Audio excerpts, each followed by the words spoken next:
Entonces decíamos, en esta zona de acá no va a haber portadores. Es decir, va a ser mi mesa vacía. Aunque yo le aplique diferencia de potencial, no va a circular nada.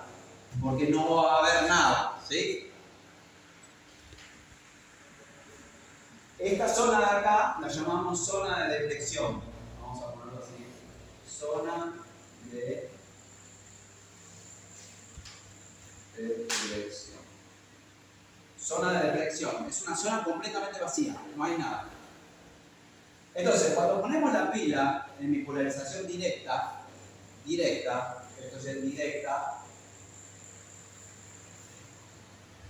vamos a agregar un campo eléctrico externo que lo pone la pila.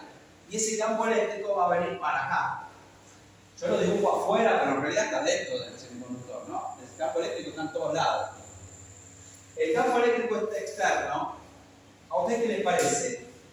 ¿Van en el mismo sentido o en el sentido contrario al interno? Va en el sentido contrario, ¿sí? Entonces, supongamos que le ponemos una tensión muy bajita. Ponemos 0,1 volt acá. Al poner una tensión muy bajita, voy a poner un campo eléctrico acá, pero va a ser un campo eléctrico muy chiquito. Ese campo eléctrico chiquito no va a compensar por completo el campo eléctrico interno que tiene el semiconductor. Y por lo tanto, la zona de detección se va a achicar un poquito, se va a hacer un poquito más chiquita.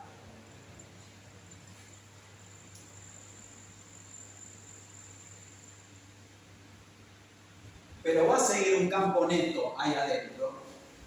Y va a seguir sin poder pasar electrones para acá y huecos para el otro lado, ¿sí? Cuando subimos la tensión y llegamos, por ejemplo, a 0,7, ahora el campo eléctrico que pongo es muy parecido al campo eléctrico que está ahí. Cuando el campo eléctrico que yo pongo externo es muy parecido al campo eléctrico interno, se compensan los dos campos y por lo tanto desaparece. Y al desaparecer, la zona de deflexión se hace cada vez más chiquita.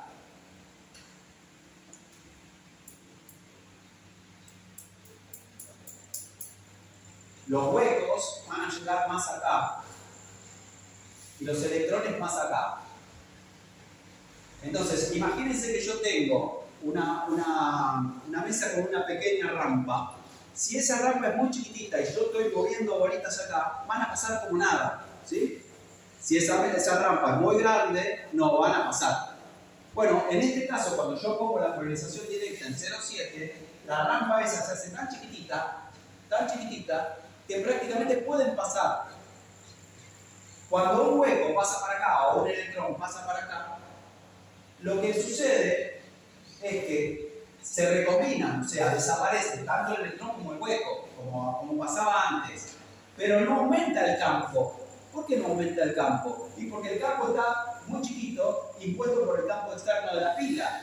¿Me siguen? Entonces, al no aumentar el campo, va a seguir pasando electrones y van a seguir pasando huecos. Entonces, ¿qué va a suceder? ¿Que se van a anular? Este electrón se va a anular con este electrón con este. ¿Y me va a aparecer la zona de deflexión más grande? No, no va a pasar eso. Porque el campo va a seguir siendo chiquito. Cuando le falten electrones acá, lo va a suministrar la pila. Es decir, los electrones que están acá se van a mover para allá. Porque acá hay un campo así, acuérdense. El campo es así. Por lo tanto, los electrones van a querer ir para allá. Se van a acercar de nuevo y van a acercarse a los huecos para este lado. Acuérdense que los huecos se van a mover en el sentido del campo para acá y los electrones se van a mover para allá y se van a seguir recombinando. Es decir, los electrones se van a mover para allá, los huecos para acá, se van a recombinar y eso va a seguir por siempre. Es decir, se va a establecer una corriente eléctrica hacia acá. ¿Me siguen? Por lo tanto, en una polarización directa, lo que sucede es que a partir de pasada la barrera de potencial 0,7, 0,8, 0,85 volt, mi juntura PN empieza a conducir. Es decir, funciona como si fuera un conductor. ¿Sí? ¿Se entendió? Bueno, ahora vamos a hacer al revés. Vamos a volver al semiconductor como estaba y lo vamos a polarizar en inversa.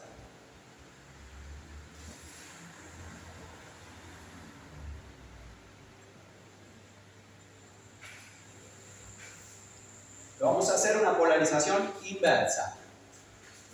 Al principio, mi zona de elección era así, y yo tenía cargas positivas del lado N y cargas negativas del lado P.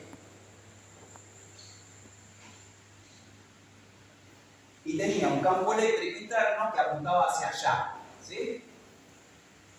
¿Qué pasa cuando le pongo la pila en inversa? Es decir, el positivo de la pila a mi carro, ¿sí? O a mi cultura tipo N. ¿Qué va a suceder? ¿Cómo va a aparecer el campo eléctrico que pone la pila? Acuérdense, este es el positivo y este es el negativo. Por lo tanto, el positivo va a venir de este lado. Quiere decir que el campo eléctrico que pone la pila va a ser así. ¿Sí? Este campo eléctrico está en el mismo sentido que el campo eléctrico interno del semiconductor. Por lo tanto, se van a sumar los campos y va a aparecer un campo más grande todavía. ¿Sí? Y cuando aparezca un campo más grande, ¿va a favorecer a que pasen los electrones para allá? No, justamente no. La fuerza que van a tener los electrones hacia este lado va a ser mayor. Por lo tanto, los electrones se van a retirar para este lado. Y los huecos se van a retirar para el otro lado.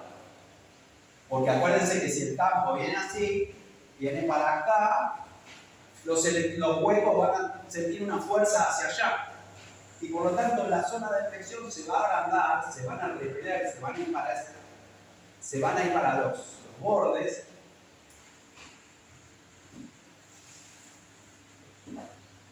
Acá va a haber una carga negativa mucho más grande, positiva mucho más grande. Y estas cargas positivas y negativas van a ser las que generen este mismo campo eléctrico que estoy poniendo. El campo que había antes más el campo externo. Todo tiene que coincidir.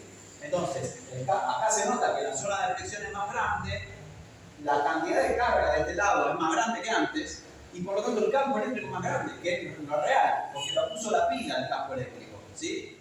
El campo eléctrico de la pila más el campo eléctrico que ya tenía, aumenta esa zona de flexión, y al aumentar la zona de flexión, es decir, no hay nada, va a circular corriente. No, donde no hay nada no puede circular corriente. ¿Sí? Entonces, un dispositivo, una cultura PN en inversa, se va a oponer al paso de la corriente. Y es así lo que me decía acá